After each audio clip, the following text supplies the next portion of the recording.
आज हमारे बच्चे भूख से मर रहे हैं, गंदे पानी से मर रहे हैं, स्टैंडर्ड ग्रोथ से मर रहे हैं। 5 में से 3 माएँ जो हैं वो खतरे में होती हैं क्योंकि उनकी एनेमिक हैं। तो ये इतनी बड़ी मसैकर और कत्लेआम करने वाले ये अब इबादत का ड्रामा करते हैं, अल्लाह इनकी बातें मानेगा? ये मुल्क किसी और डायरेक्शन में जा रहा है। यूरोपीय यूनियन का बयान आ जाना, पाकिस्तान डिफ़ॉल्ट के करीब चले जाना, शौकत तरीन साहब ने कहना कि 4 महीने बाद तो ये मुल्क ही ख़त्म हो जाएगा, इन कर्ज़ों की तरह चल नहीं रहा।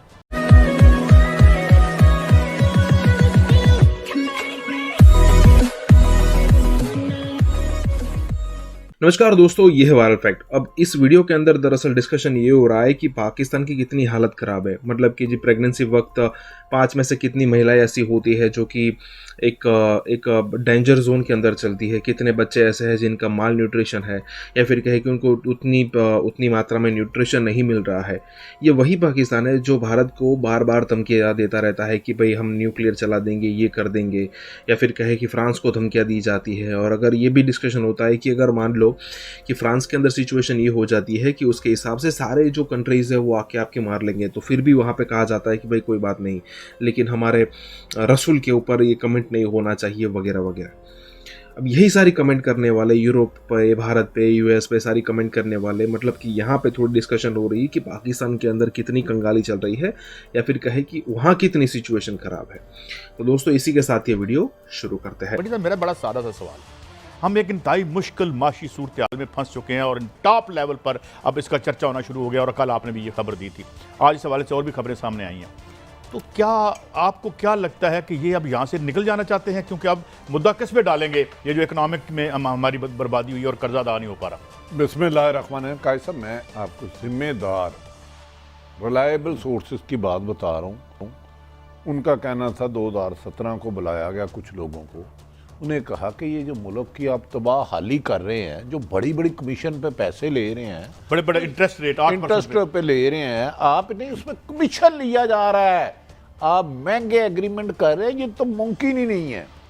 उसी के बाद मोहतरम मिफ्ता इस्माइल साहब ने कहा था ये मुल्क डिफ़ॉल्ट होने जा रहा है, दुआ करें हमारी नेक्स्ट टाइम हुकूमत ना आए। इन्हें ऐसे लगता था, मेरे ख्याल में, नवाज शरीफ एंड कंपनी को, नून लीग को, कि नेक्स्ट इलेक्शन इमरान खान जीतने जा रहा है और उस मुल्क को जानबूझ के डिफॉल्ट करवाना चाहते थे। ये मेरी इंफॉर्मेशन है कि इतना महंगे महंगे कर्जे ले लो कि इसको अदा करना चाहे भी तो मुमकिन ना रहे। ये भी नहीं सोचा कि आइंदा हम भी आ सकते हैं। नहीं, देखिए, मिफ्ता इस्माइल साहब को उन्होंने कहा कि यार ये मुल्क डिफ़ॉल्ट हो जाएगा जिस डायरेक्शन में आप ले जा रहे हैं, इतनी ये जो मुल्क आता रोता है कि आप कमीशन मांगते हो। उन्होंने कहा सर मुझे भी पता ये मुल्क नहीं अब चल सकता, अल्लाह करे हमारी हुकूमत ना आए। आज मोहतरम शहबाज शरीफ साहब ने, आपने एक उनका सुना नहीं, ब्रिटिश हाई कमीशन किसी को मिले हैं, उन्होंने कहा हमारा दूसरा घर बरतानिया नहीं, आपका असल घर बरतानिया। कादी साहब आपके हो, मैं फिर पहला घर वो है। 5 अरब के या 50 अरब की प्रॉपर्टी हो, पौंडों की, असल घर वही है। तो फिर आपको पाकिस्तान डिफॉल्ट होता है, सो व्हाट, पाकिस्तान भूखा मरता है, क्या फर्क पड़ता है? अच्छा बटी साहब, मैं खबर पे दोबारा आता हूँ, इस पे आगे आते हैं। जब देखिए, आप हमेशा एक चीज़ कहते हैं कि मुल्क की इकानमी, अशराफिया की इकानमी सही चलेगी या मुल्क की, अवाम का पैसे मुफ्त, बड़े बड़े कमीशन लेके, हराम का पैसा लेके, बड़ी बड़ी कमीशन लेके एग्रीमेंट करोगे, अपना हिस्सा लोगे तो अवाम पे बोझ डालोगे ना। बिल तो अवाम नहीं देना, गैस बिजली पानी बिल तो अवाम ने देना, ये तो अशराफिया के लिए तो पीनट है। और मैं, मेरे मुंह में खाक जो मैं ये बात कर रहा हूँ, एक मिसाल दे रहा हूँ। एक जहाज है वो डूब रहा है और ऊपर के उसके मालकान लड़ रहे हैं कि कप्तान कौन बनेगा। भी उसका सिंपल जवाब है, मुझे 1 मिनट दे दे। क्रैशल सी बात है जो आपने पहला सवाल किया। देखे भट्टी साहब ये दायरा चला रहे हैं, अल्लाह ताला ने इनको एक इज्जत दी है, तो इनका काम ये नहीं। इमरान खान ने बड़ी खूबसूरत बात की थी कि मैं कमीशन बैठाने लगा हूँ, 110 अरब का कर्जा है, $बिलियन का है। आप बता दें मुझे भी, इतना कर्जा 70 साल में है, भट्टी साहब ने इतना लिया, ताहिर मलिक ने इतना लिया, काजी ने इतना लिया, दूध का दूध पानी का पानी, 2 मैं यही सवाल आपकी तरफ ले आता हूं। काम कर, एक जहाज है खतरे में लग रहा है, पे डालते खतरे में लग रहा है, और उसके जो ऊपर लोग हैं वो कह रहे हैं मैं 1923 मैं बनूंगा प्राइम मिनिस्टर। कैसा पागल हो गए। आपका सवाल बड़ा अहम है। आपने फरमाया एक जहाज है खतरे में लग रहा है। हाँ, जब खतरे में उसकी कप्तानी पे लड़ाई हो रही नहीं, जब खतरे की तरफ गिरने लगा तो कप्तान रहने के लिए लोग भागेंगे, कप्तान के नाम से भागेंगे।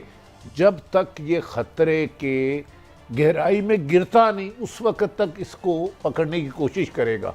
क्योंकि इसमें अभी थोड़ा सा आवाम के अभी कुछ जिस्म थोड़ा पे मांस रह गोश्त गया और हड्डियों पे। खून है, अभी वो निचोड़ना है। अल्लाह ना करे हमारे मुंह में खाक, अल्लाह ताला इस मुल्क को दुनिया का तरक्की याफ्ता अमन पसंद मुल्क बनाए। ये जो गए है ना बाहर प्रॉपर्टी इसलिए बना रहे हैं कि इधर कुछ हो जाए जाके उधर सेफ रहें। इनका कोई मकसद है। नवाज शरीफ साहब क्यों नहीं आ रहे? कोरोना तो सबसे ज्यादा खौफनाक यूके में था, जितनी उनको बीमारियां, उन्हें तो उधर आधा घंटा नहीं रुकना चाहिए था, फौरी तौर पे पाकिस्तान आ जाना चाहिए था। क्यों नहीं आए? अच्छा, मुझे बताओ। सफीरों से मुलाकात कर रहे हैं तो क्या उधर बाहर ही लॉबिंग करेंगे? अवाम का तो लेना देना है, कोई इलेक्शन का कादिर पहले बन जाता है। साहब जो आपने बात कही ना, ये जहाज अल्लाह ना करे जिस दिन डूबना शुरू हो गया, ये जो आज सीटों पे लड़ रहे हैं, कप्तानी के लिए लड़ रहे हैं, ये इस जहाज के करीब से नहीं गुजरेंगे।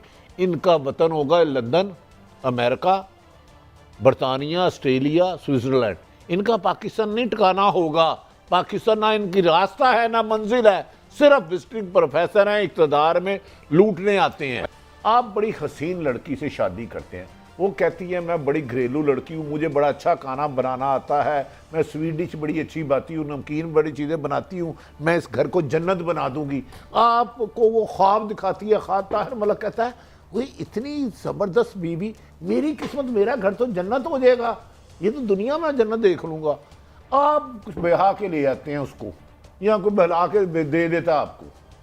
वो कहता है मेरे अच्छा दोस्तों ने आना है, अच्छा सा खाना बनाओ, स्वीट डिश बनाओ, फलां फलां फलां।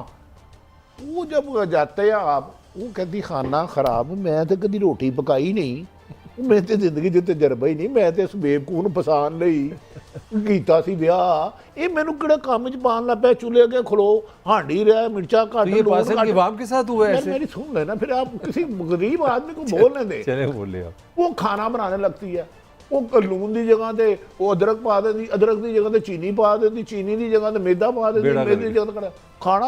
अब मलक साहब आ रहे हैं यारा नाल कि जनाब देख मेरी बीवी कैसा खाना। वो कहती कि अच्छा खाना तो एडा बदजैक है, इनू तो जानवर भी नहीं खाणगे। मलक साहब आके क्या बना, तुहानू तमीज नहीं गल करन दी, ਇਹ कोई तरीका गल करन दा बीवियां नाल? आ तुहाडे घर मां भैन नहीं हैगी? ਉਹ यार बेगमा मैं तो आपको बड़े प्यार से कह रहा हूँ, खसमां नूं खांदा प्यार दा। मैं देखिया तुसीं 3-4 दिनों तो मेरे नाल बड़े औखे औखे रहंदे, लुक लुक के फोन ते गल्लां करदे हो, जांदी बाहर किचन विच हांडियां थड़न मार दिंदी, कहंदी लो खसमां नूं खाओ, मैं नहीं खुआंदी तुहाडे यारां नूं खाना। इस्लाह तो हो गई। इस अवाम ने लाया हो गया। हुण मैनूं नहीं पता, मैं एक कहावत सुनाई है। अच्छा मलिक साहब, आप इस्लामाबाद के हवाले से क्या खबर, आपके पास क्या खबरें गर्दिश कर रही हैं? क्या देखिए वजह है? इस्लामाबाद में तो हमारी तो अनफॉर्चुनेटली जो एक कंसिस्टेंसी हो गई है ना गैर यकीनीपन में। अब देखिए अपना शहबाज शरीफ साहब भी इस वक्त वहाँ पे, और बाजवा साहब इस वक्त सऊदी अरब है, और कल मेरा हाल नवाज अपने हमारे वज़ीर आज़म भी जा रहे हैं। तो वो सारी चीज़ों को जो आप माजी को अब दिमाग से नहीं निकाल सकते, कि जिस तरह मैंने शुरू में भी आपको इंडिकेट किया है कि पाकिस्तान की जो सियासत है उसमें बाहर से, उसमें चाहे कोई लिबनान हो, चाहे सऊदी अरब हो, चाहे लंदन हो, वो तो उन्होंने खुद भी मान लिया दूसरा घर है। तो ये सारा पहला घर है, बड़ी साहब कह रहे हैं। इतफाक से नहीं हो रहा। मशवरे क्या दिए जा रहे ये हैं? इतफाक से नहीं मशवरे हो क्या रहा। दिए जा रहे हैं? मेरा ख्याल है कि अगले जो अरेंजमेंट है ना उस पर बात हो रही है। आवे कहा भाई बिगड़ा हुआ कादी साहब, थोड़ा सा हकीकत समझे। जब तक हमने करप्शन को माँ बहन की गाली ना समझी और इसके खिलाफ एज ए नेशन जहाद ना किया, तो हमारी दास्तान तक ना होगी दास्तानों में। अच्छा बटी साहब, एक मैं आपको बात बता दूं, अब मैं आपको बात बता दूं, मलिक साहब ना तो पुराने स्ट्रक्चर चलने हैं, अवामी बैकलैश भी आएगी। इस निज़ाम में रियासत चलाने का बिल आपने अवाम के हाथ में पकड़ाना है। जिस तरह आप कोलंबिया में 6 दिन से हड़ताल हो रही है, एक के बाद दूसरे मुल्क में एहतजाज, इंडिया में आपके सामने एहतजाज हो रहा है, और हम कह रहे हैं कौन बनेगा करोड़पति और कौन बनेगा वज़ीर आज़म। ये एक अलग बात। लेकिन क्या ये एक अपॉर्चुनिटी नहीं है कि इमरान खान साहब ये निकालें मुआहिदा जो हमने इनसे के इलेक्ट्रिक से किया था, इन्होंने जो वादे किए थे उनमें से एक पूरा नहीं किया, ये इतनी अपनी बिजली की बढ़ाएंगे वो नहीं पूरी की, हम पल्ले से इनको बिजली दे रहे हैं और प्रॉफिट दे के बाहर निकाल। अब 2 बातें, सवाल लंबा हो गया। एक तो ये हमारी खाल उतार है अंदर का माफिया, एक वर्ल्ड बैंक और IMF उतार रहा है, तो अपॉर्चुनिटी नहीं है अगर वो स्ट्राइक करें? बहुत अच्छा आपने आर्गूमेंट किया। मेरा इस प्रोग्राम में मुझे बड़ा फ़ख्र है इस बात पे। मैं ये अलग नेगेटिव बात है, मैंने आपसे ये कहा था कि पाकिस्तान की ज़िंदगी और मौत का ये मसला है IPPs, इसको खुदा का वास्ते इसको सब मामूली ना समझें। ये आपके सूद, कर्जे, फौज के बजट, सारे बजट से ऊपर चला गया। मतलब हमारे पास कोई ऑप्शन कोई नहीं रही। आपने ये इंटरनेशनल मुआहदे किए और आप पे वही सारा माफिया सर पे चढ़ा के ये कर देंगे वो कर देंगे। आपके पास यार हम तो ये करने वालों को भगा रहे हैं मैं यहाँ से। आपको बताने पर रहा हूँ एक तरीका है, थोड़ा सा जहाँ पे इनको स्पेस मिली है। स्पेस ये है कि अगर नैब इन्वेस्टिगेट करे और ये साबित कर दे कि ये जो मुआहदे हुए हैं इसमें रिश्वत ली गई है, इसमें 2 नंबरी हुई है, फ्रॉड हुआ है, जो मेरे ख्याल में कॉमन सेंस कहती हुआ है, अगर आप ये साबित कर दें अपनी सुप्रीम कोर्ट यार के आप पास साबित करने की बात करते हैं, अबू बकर खुदा बख्श कहते हैं ये सारी रेगुलेटरी रिजीम बंद नहीं, कर आप दो, सुप्रीम कोर्ट के ओगरा पास बंद जाए। कर दो। काई साहब दुनिया से बात करने के लिए मैं कोई यार जब आप दुनिया के कहते पास हैं- हम तब जाएंगे अब अच्छा, सुप्रीम कायसा, कोर्ट मैं से इसको बैठ कर मैं अदब एहतराम से आप कहते हैं साबित कर दें, साबित करना चाहे तो आप कहते हैं इंतकामी कार्रवाई हो रही है, आप अदारों पे हम